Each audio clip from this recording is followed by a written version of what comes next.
Merci d'être là. Mon nom est Claude Duplain, pour ceux qui ne me connaissent pas, maire de Saint-Raymond.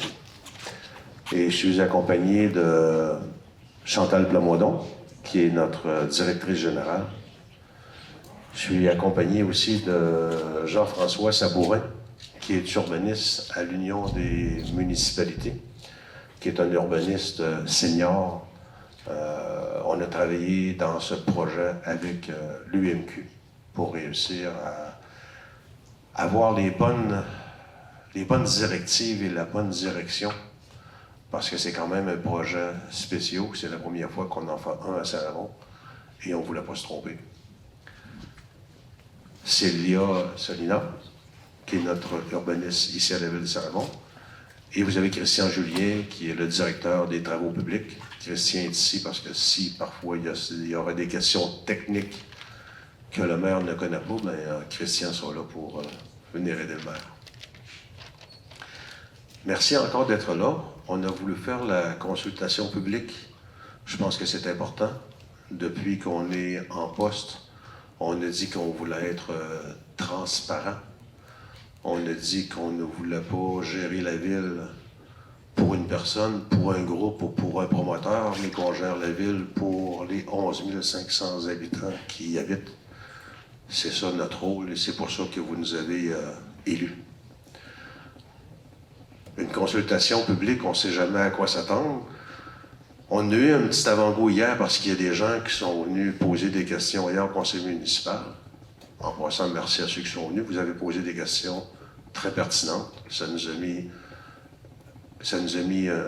fait une mise en bouche sur le genre de questions qu'on pourrait avoir ce soir, se préparer et vous expliquer ce qu'est ce projet. On fait cette consultation et on espère que... En fait, je dirais, s'il y en a qui sont arrivés avec le couteau dans les dents, serrez votre couteau, vous avez besoin, parce qu'on va répondre à toutes les questions et on va écouter tout le monde. On est ici, pour moi, c'est en préliminaire. Le dossier où il est rendu, on est à la phase quand même préliminaire de voir le pouls de la population. Pour bien comprendre le pourquoi de ce projet, il faut aussi se mettre dans la peau du conseil municipal. Le conseil municipal, quand il est arrivé en place, dans le milieu urbain, il nous restait environ 12 terrains environ à vendre. Comme à Saint-Raymond, on vend environ 100 terrains par année. On s'est dit qu'il faut faire quelque chose parce que c'est beau de développer un projet, mais demain matin, si vous avez l'espace de développer un projet, c'est pas l'année d'après que vous avez des terrains prêts à vendre. Pas nécessairement l'année d'après que vous avez des terrains prêts à vendre. Et si c'est un projet d'appartement, c'est surtout pas l'année d'après que vous êtes prêt à louer un appartement. Il y a beaucoup de préparatifs à faire. Donc, on a commencé à regarder les espaces qu'on avait selon les contraintes aussi qu'une ville a aujourd'hui. Vous savez, avant, pour vous faire une petite image, je pense que c'est important que vous compreniez, avant, quand on voulait dézoner une place, c'était facile. On avait un rang, quelqu'un voulait faire un développement, 5, 6, 7 maisons, on faisait une nouvelle rue, ça fonctionnait. On avait, quand c'était sur un terrain agricole, on avait demandé à la CPTAQ de dézoner le terrain. Okay? Puis quand on demandait à la CPTAQ de dézoner un terrain, il fallait prouver, en gros, qu'il n'y avait pas d'autre espace que ça et qu'on pouvait se permettre de dézoner. Maintenant, avec la loi 103, ça se passe un peu de la même manière, sauf que là, on est obligé de passer par la MRC. Okay? Et c'est la MRC qui va faire la demande à la CPTAQ. Et comme la ville, fallait qu'elle prouve qu'elle n'a plus d'espace dans sa ville, la MRC, il faut qu'elle prouve maintenant qu'elle n'a plus d'espace dans la MRC. Fait qu'imaginez-vous le contexte, juste pour vous compter, que, exemple à Saint-Uribe, vous connaissez tous Saint-Uribe, qui voulait faire un développement de 30 habitations, okay? Parce eux autres avaient 0 terrain. Et c'est une place où le monde voulait aller rester. Bien, la CPTEQ a refusé. Pourquoi? Parce qu'ailleurs qu'à Saint-Uribe, dans le comté, il restait de la place. Fait que, voyez-vous, des fois, la non-logique de certaines choses, c'est que si vous voulez le rester à Saint-Uribe, c'est pas pour acheter un terrain à Saint-Marc-des-Carrières, c'est à Saint-Uribe que vous voulez rester. Bien, les 30 terrains sont refusés encore depuis 1 an que la MRC travaille à faire approuver le projet. Fait qu'on travaille avec des contraintes toujours comme ça. Et aujourd'hui, vous avez un terrain prêt à développer avec une nouvelle rue. Oubliez ça, c'est des délais de facilement 1 an, 1 an et demi avant de réussir. Et vous n'êtes pas sûr de réussir parce que on va regarder à savoir si vous avez des espaces à développer en milieu urbain pour faire de la densification avant d'aller ailleurs. Donc, là, si je dis des niaiseries, Jean-François, tu me le dis. Parce que je vous fais quand même, c'est quand même un résumé ce que je vous fais. Donc, on s'est mis à regarder les espaces en milieu urbain, à savoir où on pourrait développer du logement. On a trouvé avec les promoteurs la possibilité pour les 15 prochaines années. Puis là, quand je vous parle, je vous dis bien pour les 15 prochaines années, parce qu'on a de la place à construire en milieu urbain, environ 1500 portes. Donc, ça nous sécurise à Saint-Raymond pour l'avenir, pour dire on a de l'espace à faire de l'habitation pour le monde qui va vouloir venir rester à Saint-Raymond. Quand je vous parle de 1500 portes, il y en a qui vont dire, ben oui, mais 1500 portes, c'est peut-être 3000 personnes de plus. Peut-être. Mais sur une échelle de plusieurs années. Et si je prends l'exemple d'une ville à Montréal, une année, ils ont construit 2000 portes. En une année, 2000 portes. Savez-vous que la population a augmenté de combien? De 300 personnes. Pourquoi? C'est que là, on a compris, la ville a compris que même si vous construisez de nouveaux appartements, ce n'est pas nécessairement des nouveaux arrivants, mais ce sont vos enfants qui peuvent rester chez vous, qui décident de se prendre un appartement, ou les enfants de vos enfants qui vieillissent, puis qui décident de se prendre un appartement parce qu'ils veulent rester à Saint-Raymond, parce qu'ils travaillent à Saint-Raymond. Ça, il faut y penser aussi. Donc, c'est la population locale qui, bien souvent, va peupler les nouveaux appartements qu'on va faire, autant que les nouveaux arrivants, des gens qui viennent de l'extérieur. Nous, on a besoin de logements parce que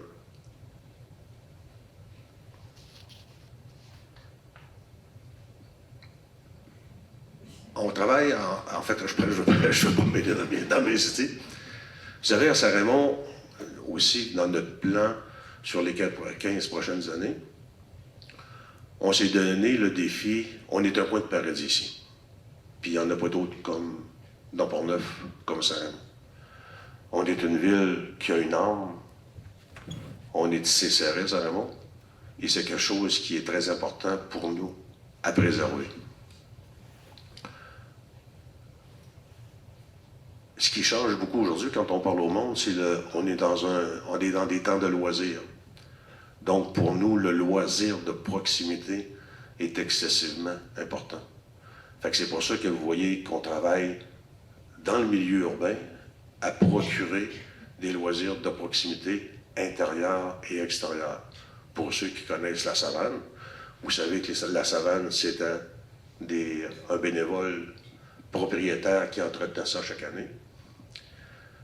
Quand il a arrêté de vouloir entretenir, on s'est dit, il faut garder ça. Fait que la ville de Saint-Raymond est en train d'acquérir les terrains. Ce qu'on a fait, c'est qu'on a acheté des équipements qu'il faut pour entretenir la savane, c'est-à-dire en piste de fat bike, de ski de fond, de raquettes, marche à pied. Mais à la condition que ce soit des équipes de bénévoles qui s'en occupent. Parce que la ville ne peut pas prendre tout en main dans ces choses-là. Donc, c'est une équipe de bénévoles à qui on a fourni les équipements Et l'année passée, c'était la première année, ça a marché d'une façon extraordinaire. J'espère que vous avez été voir, on a le nouveau parc Promutuel sur la Côte-Joyeuse, qui va être un parc extraordinaire, avec tennis, picket-ball. On est en train de bâtir la place d'accueil. Il va y avoir un genre de préau avec une patinoire réfrigérée pour qu'on puisse faire du patin, pas seulement pendant 2 mois l'hiver, mais qu'on puisse en faire plus longtemps. Fait qu'on travaille dans ce sens-là, et on travaille en même temps. Travailler le parc industriel, pour nous autres, est très important, parce que ce qu'on dit au monde, on est un coin de paradis. Si vous voulez venir vous acheter un chalet, là, il y a de la place en masse pour vous acheter un chalet, venez y rester. Venez construisez-vous un chalet, venez fin de semaine. Mais surtout, ce qu'on veut, c'est venez vous en Saint-Raymond, mais venez y travailler aussi. Parce qu'on veut que les jeunes viennent rester à Saint-Raymond pour y travailler. Fait que c'est pour ça qu'on a mis beaucoup d'emphase sur le parc industriel, où on est rendu pratiquement à 24 terrains de vendus dans les 2 dernières années. Et la construction industrielle avance de plus en plus. Et on diversifie beaucoup l'économie de Saint-Raymond avec ça, parce qu'avant, on était reconnu surtout pour des ateliers avec la soudure. Maintenant, on a une usine de pieux qui vient s'installer. On a une usine de structures métalliques qui va arriver, reconnue mondialement. Elle s'en vient à Saint-Raymond. Et on a toutes sortes vous savez-vous que dans le parc industriel, on fabrique les machines qui dégèlent les ailes des avions. Quand on dit ça au monde, on est surpris de voir la technologie qui se développe dans le parc industriel. Et ça demande une main-d'œuvre de plus en plus de qualité, sans dénigrer la quantité de soudeurs qu'on peut avoir et qu'on a besoin et qu'on veut garder. Donc, vous voyez un peu l'image. Un jour arrive un promoteur qui achète l'espace de la Bastide. Et il vient nous voir avec un plan de développement pour faire un nombre surprenant de loyers sur ces terrains. On regarde le projet. C'est la première fois qu'un promoteur arrive à Saint-Raymond avec un aussi gros projet qu'il veut développer à coût de millions. On regarde le projet et on se dit, wow, comment on agit avec ça? Parce que là, le développement est à l'ancienne Bastide et c'est en plein cœur de ville. On a eu des bonnes discussions avec Mme Solino, et personne n'avait vraiment l'expérience d'avoir réalisé des projets de même. Fait que c'est là qu'on a décidé de demander à l'UMQ de venir nous supporter là-dedans. Et c'est là que Jean-François est apparu. J'ai voulu que Jean-François vienne ce soir parce que il faut comprendre aussi la philosophie de développement. Puis là, j'embarquais pas dans les détails. Jean-François va expliquer pourquoi aussi c'est possible des développements comme ça. Fait que moi, ce que je vous suggère, c'est d'écouter la présentation au complet. Okay? Et vous allez avoir le temps de poser vos questions et on veut répondre à toutes vos questions par rapport à ce que l'on sait. Dans le processus, avec l'UMQ, le promoteur est allé refaire un petit peu ses devoirs, une expression, et nous est revenu avec un autre projet où là, on a cliqué un peu plus sur le projet. Là, on s'est dit, OK, on va entamer les démarches pour voir si c'est faisable, voir si c'est acceptable par la population. En partant avec le promoteur, on avait dit qu'il y aurait une consultation publique, où on est rendu. Le projet est encore à sa phase, je ne sais pas si je gère en disant préliminaire, parce que je veux dire, l'entrepreneur, avant d'aller plus loin, trop vite, parce que c'est des centaines de milliers de dollars que vous avez à dépenser pour préparer un projet comme ça, c'est aujourd'hui où on a une étape à franchir avec la consultation pour avoir les idées des gens, ce qu'ils en pensent, puis vous répondre aux interrogations et aux inquiétudes que certaines peuvent avoir. Donc, je laisse le micro à Jean-François, qui va vous parler d'urbanisme, okay, et de développement. Et après ça, ben, Célia aura sûrement des choses à dire, puis on passera vite à la période de questions pour répondre à vos questions. Merci. Merci, M. le maire. Donc, je me présente, Jean-François Sabourin. Merci, M. le maire, d'avoir déjà présenté un petit peu, mais comme je disais, je suis urbaniste. Je travaille à l'Union des municipalités du Québec depuis 6 ans cette semaine. Puis, dans les 2 dernières années, on a lancé un service conseil en aménagement du territoire. Donc, l'association là, des municipalités, une association à but non lucratif, là, on accompagne les municipalités en aménagement du territoire. Nous, ce qu'on veut, c'est aider les municipalités à aller plus loin en urbanisme, à utiliser les pouvoirs, à être créatifs et tout ça. C'est exactement ce qu'on a pu avoir comme apport là, dans ce projet-là, dans cette situation-là. Donc, c'est ça. Puis sinon, juste mentionner aussi que j'enseigne à l'Université de Montréal en urbanisme là, aux étudiants. Le plan de ma petite présentation, c'est justement de vous présenter le projet intégré là, qui est proposé, le projet Saint-Joseph, comme on l'appelle. Puis après ça, de vous présenter un peu aussi la stratégie réglementaire, le véhicule réglementaire qui est utilisé, un peu la technicalité, comment ça se fait. Puis évidemment, après ça, c'est d'avoir vos pistes de bonification, en tout cas vos réflexions sur le projet, considérant la présentation que je vais avoir pu avoir faite. Mon but, là, vraiment, c'est de vulgariser un peu le projet en tant que tel, c'est quoi ses forces et tout ça qu'on considère.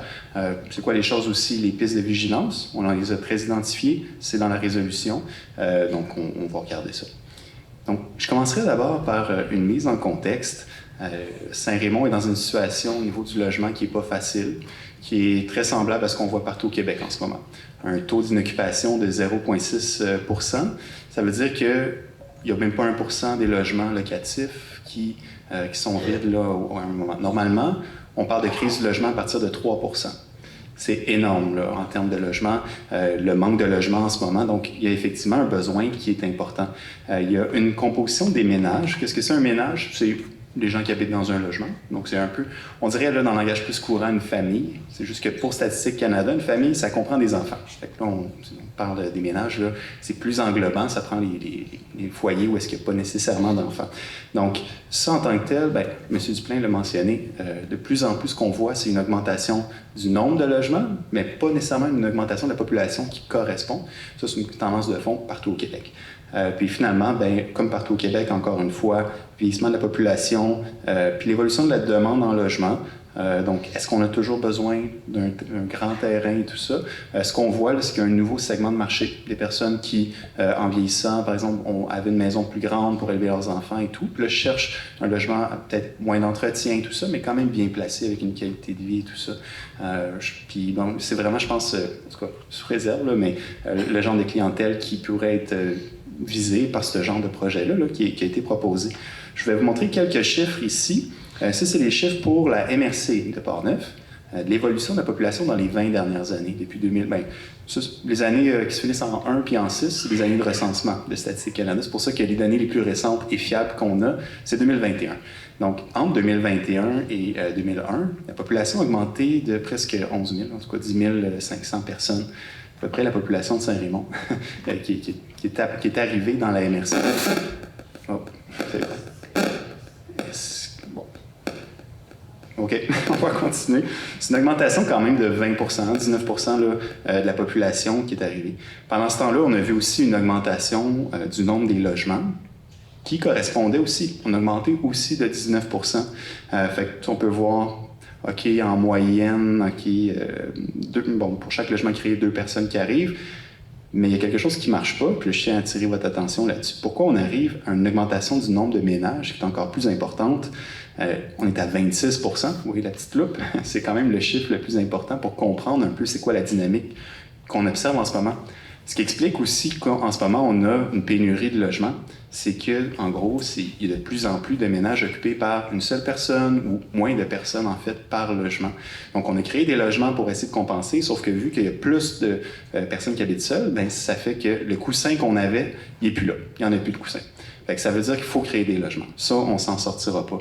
Puis la chose quand même importante à se rappeler aussi, c'est que l'ISQ, l'Institut de la statistique du Québec, prévoit une augmentation de 15 % de la population pour la MRC là, entre 2016 et 2041. 2041, là, ce qui reste en plus, c'est 11 % d'ici là. Entre 2016 et 2024, on en a fait 4 % de cette augmentation-là. Mais c'est à peu près l'équivalent de rajouter la ville de Saint-Raymond d'ici 2041 dans la MRC. Là. Vous voyez, c'est quand même une pression démographique qui est importante. Si on n'y répond pas, la conséquence, c'est que les difficultés de logement qu'on voit déjà vont être encore pires. C'est vos familles qui vont avoir de la misère à trouver des logements, puis vos enfants et tout ça. Collectivement, c'est le genre de défi qu'il faut s'y attaquer. Puis toutes les régions à peu près du Québec sont dans la même situation. Là. Vous n'êtes pas dans une situation particulière à ce niveau-là. Donc, ça s'explique vraiment, comme je le disais, par l'évolution de ce qu'on appelle la composition des ménages. On est passé en 2001, dans la MRC, 27 % des ménages qui étaient avec juste une personne, à 33 %, donc le tiers des logements, il y a juste une personne qui habite dedans. C'est quand même pas rien. Tu sais, ça peut avoir l'air, OK, c'est juste 6 % sur 20 ans, mais 6 % d'une population, c'est beaucoup de cas individuels qui s'accumulent. Donc, c'est d'autant de logements, des fois, qui ne deviennent pas disponibles. À l'échelle de l'ensemble du Québec, c'est 35 % dans les régions métropolitaines, Québec, Montréal, on s'approche quasiment du 1 logement sur 2 qui est occupé par une seule personne. Fait que vous voyez, c'est une tendance de fond là, qui n'est pas là pour s'arrêter. Là, elle s'observe depuis un bon bout de temps. Elle va continuer de s'observer. Donc, bref, ça pour dire, il n'y a pas de doute, là, il y a une grande demande en logement, des logements, puis beaucoup pour des personnes seuls, des couples, des gens soit en début de carrière, qui n'ont pas encore d'enfants, par exemple, si on prend un parcours de vie, ou des gens plus vieillissants, qui justement n'ont plus d'enfants à la maison. Voilà. C'est vraiment cette demande-là. Si on veut répondre aux besoins les plus urgents, essayer de résorber là, le déficit de logement, c'est à ce niveau-là là, qu'on est plus stratégique si on crée des nouveaux logements. Donc, vous voyez un peu le contexte. Une autre chose très importante, le 1er décembre dernier, c'était une date très importante dans l'urbanisme au Québec. Ça a l'air de rien, ça tombe comme ça, mais c'était la première fois que le gouvernement du Québec émettait des orientations gouvernementales en aménagement du territoire depuis 30 ans. Qu'est-ce que c'est? Puis là, vous allez voir peut-être le terme OGAT.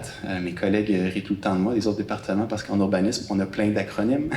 Donc, si vous voyez le terme OGAT, c'est ça. C'est une grande orientation que le gouvernement du Québec va imposer aux MRC. Les MRC vont devoir aussi l'imposer après ça aux villes, à toutes les municipalités là, de leur région. Donc, qu'est-ce que ça dit, cette orientation-là? Ça dit en gros, là, puis ça c'est ça partout au Québec, peu importe le contexte où est-ce qu'on se trouve.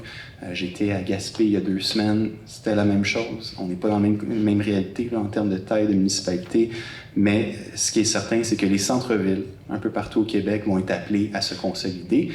Puis ça, que les municipalités locales le souhaitent ou pas.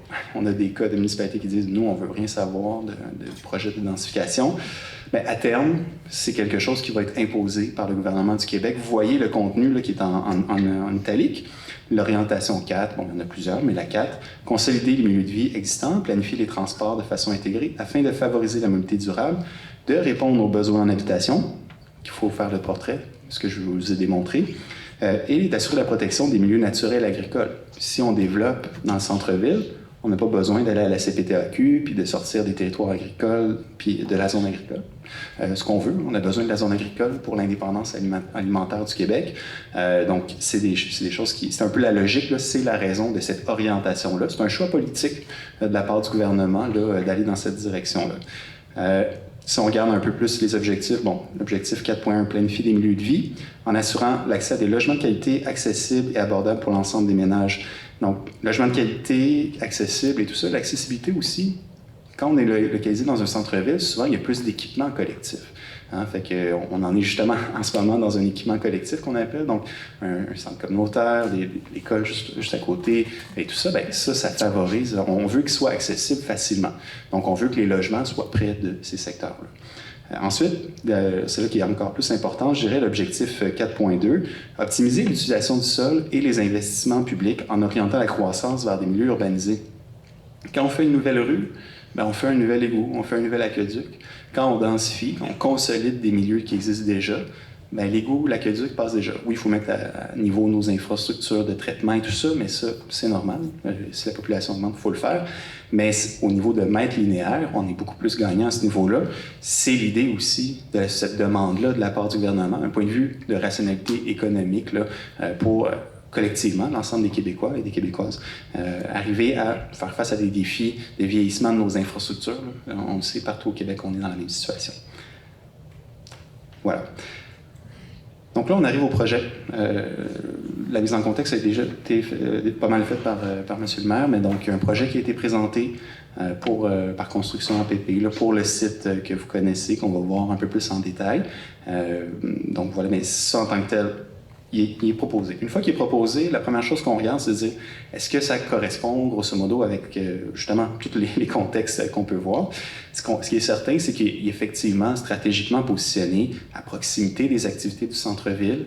C'est un projet qui ajouterait des personnes, des logements dans un secteur bien stratégique. Puis on parlait d'accessibilité, de déplacement durable et tout ça.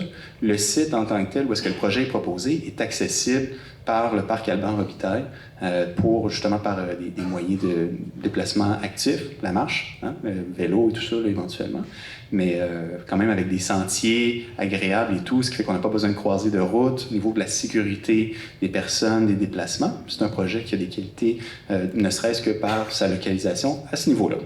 Puis, dernier point, comme c'est assez habituel pour des projets de ce genre-là, c'est un projet d'une certaine envergure, en effet, mais qui n'est pas inhabituel, mais c'est quand même pas inhabituel non plus que ce genre de projet-là ne corresponde pas au règlement de zonage en vigueur actuellement.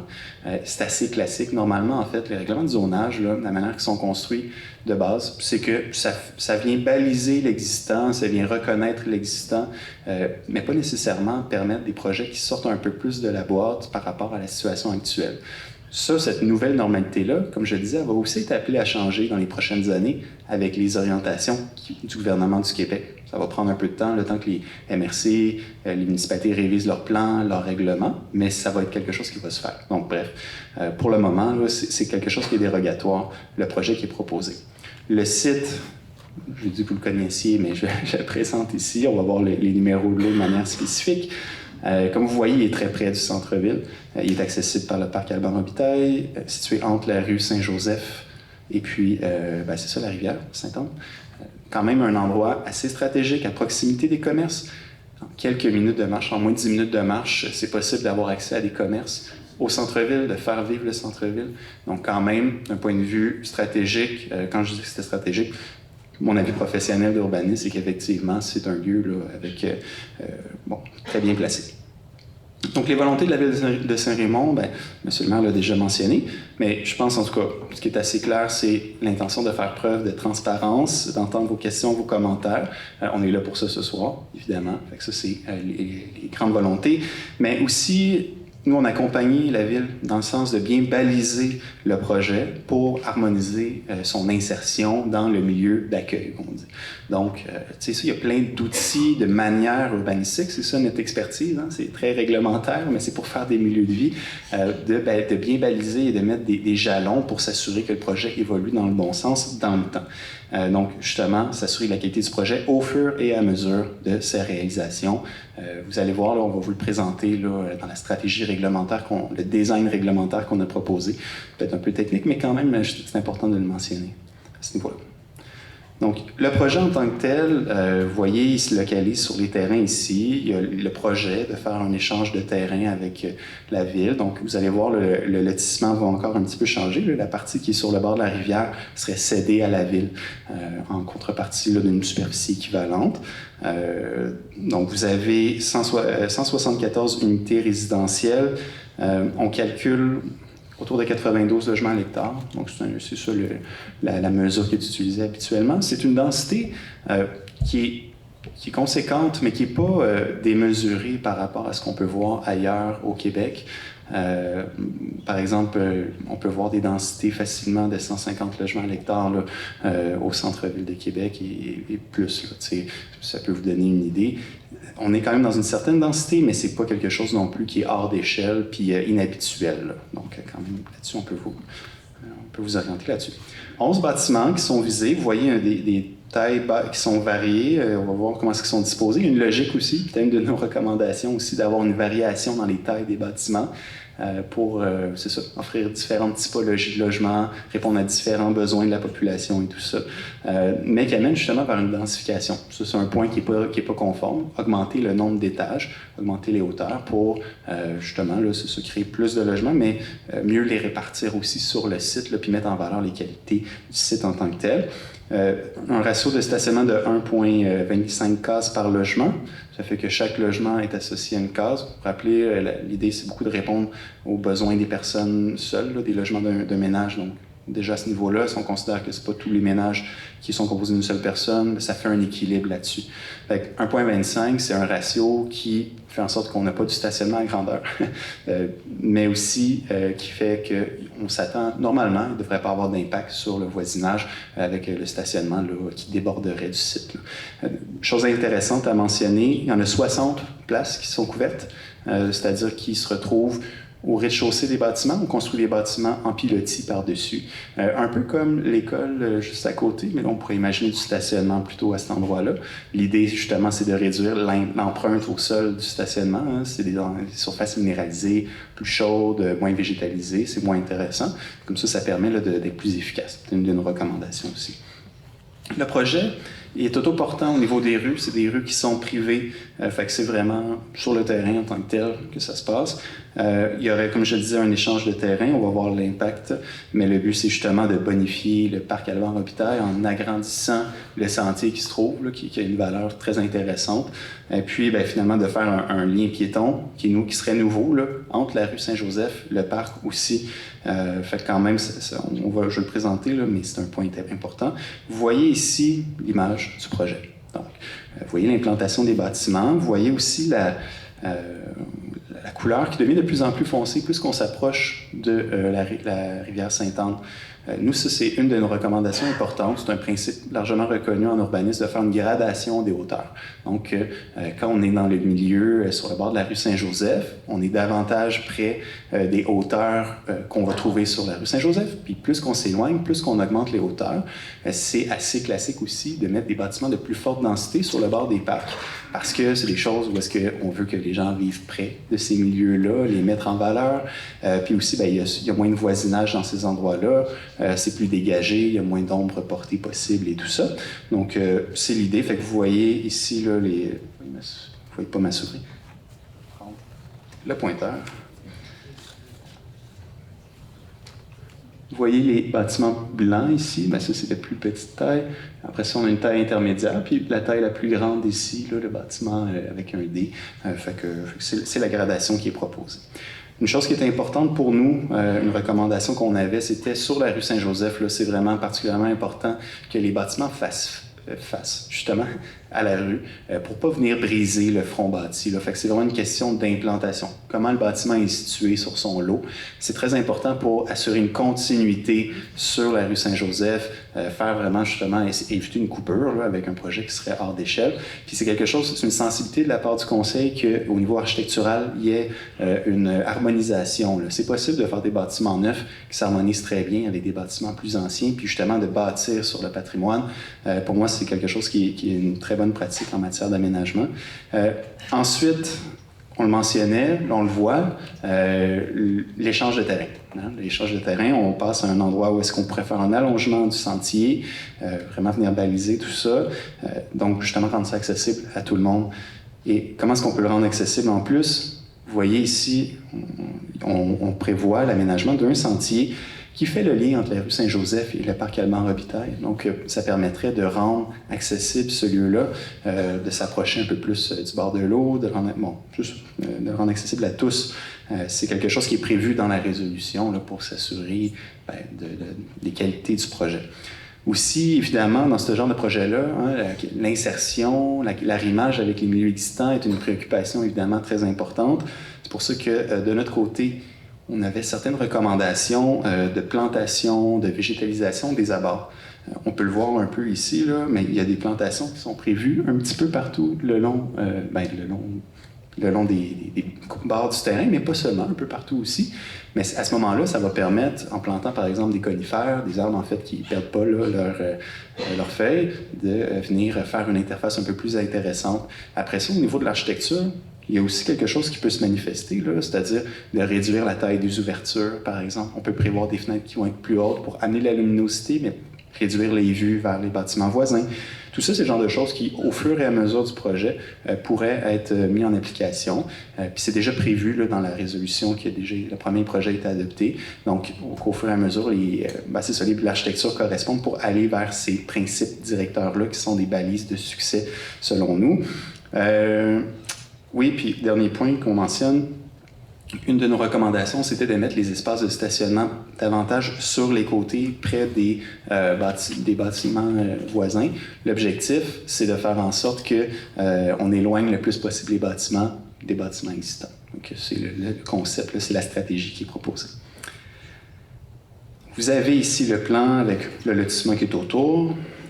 Donc, le véhicule réglementaire, c'est un véhicule, effectivement, qui est assez nouveau. Tu sais, je pense qu'il y a beaucoup de gens qui se posent des questions. OK, pourquoi on utilise ça? On l'appelle le super pouvoir aussi, là. Mais bon, c'est l'article 93 de la loi modifiant certaines dispositions législatives en matière d'habitation. Hein. Vous voyez que le gouvernement prend des actions pour faire face à l'importante crise du logement qu'on observe. C'est quelque chose qui ne s'adresse pas nécessairement à tout le monde. Ça s'adresse aux municipalités qui sont en déficit de logement, hein, de moins de 3 vous vous rappelez, et de plus de 10 000 habitants. C'est des municipalités là, qui sont appelées à terme là, à recevoir de la densification. C'est un peu une manière de dire, ben, regardez, on s'en va vers là de toute façon, on va juste avoir un véhicule réglementaire un peu moins complexe pour accélérer les processus. Donc, c'est quelque chose qui est plus rapide, plus souple que, par exemple, une modification normale, classique du zonage, qui peut prendre beaucoup de temps, juste à cause des processus, des délais à la MRC, tout ça. Bon, à ce niveau-là, là, ça permet d'accélérer beaucoup les choses. Mais en contrepartie aussi, très intéressant, c'est que ça permet un plus grand contrôle de la part de la municipalité. Vous vous rappelez que je parlais, au fur et à mesure, on s'assure de la qualité du projet. Bien, nous, on a accompagné la municipalité, la ville, à dire, regardez, est-ce qu'on pourrait se donner des jalons, des moments où est-ce qu'on va approuver au fur et à mesure l'architecture, où est-ce qu'au fur et à mesure, on va avoir les garanties financières sur la réalisation du projet pour éviter là, de se garder un pied dans le projet dans le futur et tout ça. Fait que là, on va avoir la liste plus exhaustive bientôt, là, mais c'est la stratégie globale. Et ça ne serait pas possible par un simple changement de zonage. Parce que si on change de zonage, on dit le projet est permis, bien, c'est fini. Là, n'importe qui peut reprendre le projet puis le faire. Donc, avec ce véhicule-là, ça permet d'avoir un contrôle plus intéressant là, dans la durée pour le conseil de la ville. Donc, c'est quelque chose qui se fait par voie de résolution. Ça a été adopté déjà. Donc, ça va en prendre un deuxième projet, là, éventuellement, si le conseil le souhaite. Les dérogations autorisées sont limitées et définies par cette résolution-là. Très important, hein? C'est pas un chèque en blanc. Et justement, pour quelque chose qu'on a rajouté, c'est de dire l'octroi du permis de construction, donc le OK final, serait conditionnel au respect d'une série de conditions là, qui sont prévues dans la résolution. C'est tout public, tout ça. Vous avez les résolutions de manière publique, mais je vais vous les présenter un peu. Les dérogations qui sont demandées, c'est quoi qui permettrait de faire le projet? On l'a vu, on recommandait d'augmenter les hauteurs, mais pour justement faire la densité, mais pas aux bons endroits, hein, pas nécessairement tout sur le bord de Saint-Joseph, d'étaler ça, de faire une gradation. Bien, ça implique une non-conformité sur la question des hauteurs. Donc, ça vient avec le projet. Après ça, une question de marge de recul. Honnêtement, c'est très standard qu'il y a des projets qui ne respectent pas les marges de recul. On voit très souvent des dérogations mineures sur ces affaires-là. Les marges de recul, c'est comme je le disais, ça balise l'existant tel que c'est. Bon, mais c'est sûr que quand on fait des nouveaux projets, ça arrive souvent de ne pas respecter ça. C'est normal. Puis finalement, il y a des normes en matière de lotissement. Donc, la taille des logements, des terrains par rapport au logement.